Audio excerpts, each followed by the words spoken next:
اللهم اجعل صلواتك ورحمتك وبركاتك على سيد المرسلين وإمام المتقين.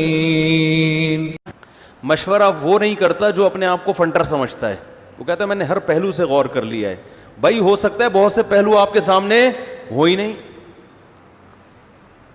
عین ممکن ہے جب آپ مشورہ لو تو کچھ ایسے پہلو سامنے آ جائیں جن کی طرف آپ کا دماغ گیا ہی نہیں تھا.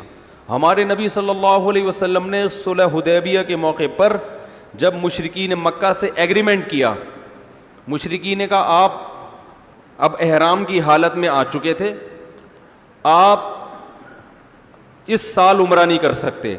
اب شریعت میں حکم ہے کہ احرام کو کھول کے سر مڈوایا جائے, سر مڈائیں گے تو احرام کھلے گا.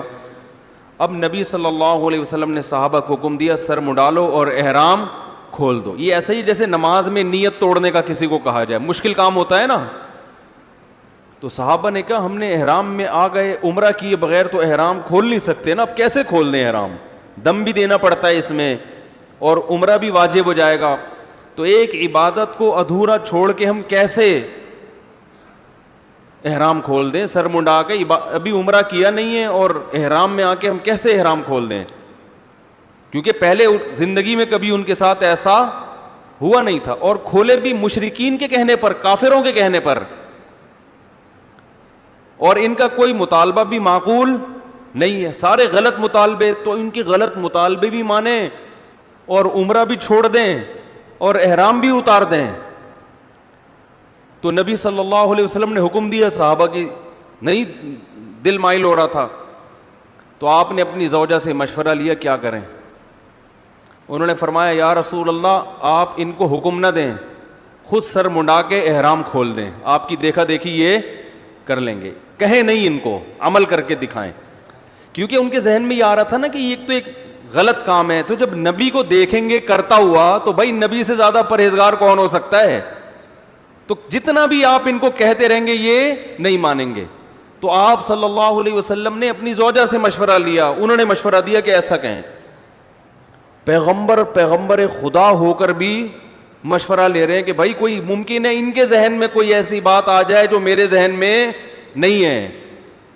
تو مشورے کا حکم اس لیے بھی ہے کہ جو مشورہ نہیں لیتا وہ اپنے آپ کو دنیا کا سب سے بڑا فنٹر سمجھتا ہے, اور اللہ کو فنٹر سمجھنے والے پسند, فنٹر گیری اسلام میں پسندیدہ نہیں ہے. اور بھائی ہو سکتا ہے تم بڑے فنٹر ہو, بڑے ذہین ہو, لیکن ممکن ہے دوسری کی دماغ ایسی طرف چلا جائے تمہارا ذہن نہ گیا ہو. کیا خیال ہے بھائی, غلط کہہ رہا ہوں تو بتا دیں. تو ہمارے نبی نے تو سکھایا ہے, آپ سے بڑا, آپ سے زیادہ ذہین کون ہو سکتا ہے.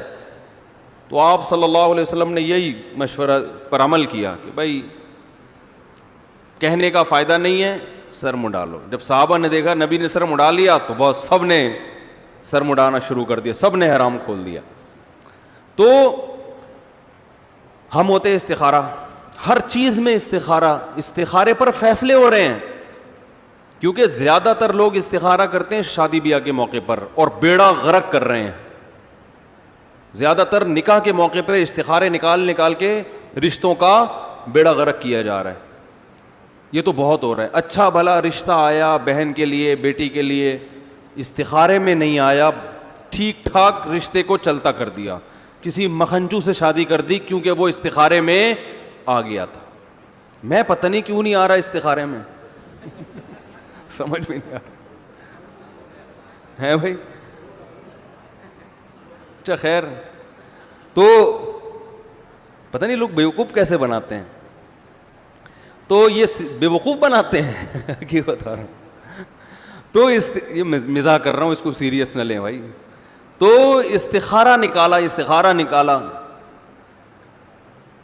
اچھے رشتے. ابھی ماں باپ اپنی بچی کو لے کر آئے, رشتہ آیا ہوا ہے, مان کے ہی نہیں دے رہی, استخارے میں آ رہا ہے اس بچی کے کہ یہ بندہ ٹھیک نہیں ہے. تو میں نے کہا یہ اس کو سمجھ میں ہی نہیں آ رہا ہوگا, لڑکا پسند نہیں ہوگا, استخارے کی پہ ڈال دیا. آج کل یہ بھی ہے کہ جو چیز سمجھ میں نہیں آ رہی استخارے پہ ڈال دو. بدنام کون ہوگا, استخارہ ہوگا, ٹھیک ہے نا. بدنام کون ہوگا, وہ ہوگا انہوں نے بولا, اس میں نہیں آیا.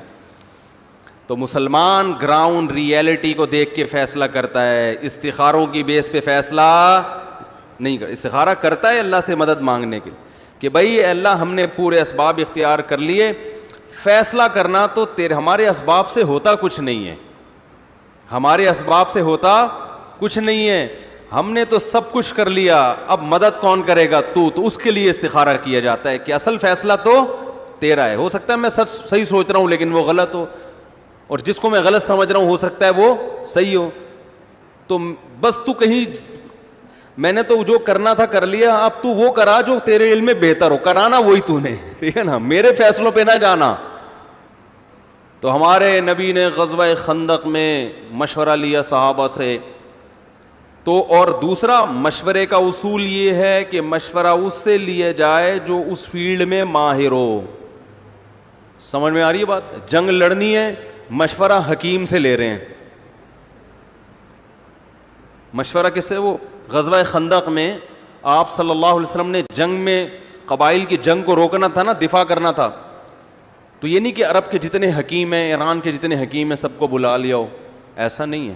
جنگی ماہرین کو بلایا, اور آپ صلی اللہ علیہ وسلم نے خاص طور پر وہ یہ جنگ ایران میں ہوا کرتی تھی کہ چاروں طرف سے قبائل, تو سلمان فارسی سے مشورہ لیا کہ عرب تو اس جنگ کے عادی ہے ہی نہیں, آپ بتاؤ کیسے یعنی اس موقع پر ہم کیسے ڈیفنس کریں. تو سلمان فارسی رضی اللہ تعالیٰ عنہ نے مشورہ دیا کہ یا رسول اللہ ہمارے ہاں ایران میں فارس میں ایسی جنگیں ہوتی ہیں تو ہم خندقیں کھودتے ہیں. تو ان کے مشورے پر عمل کیا گیا پھر.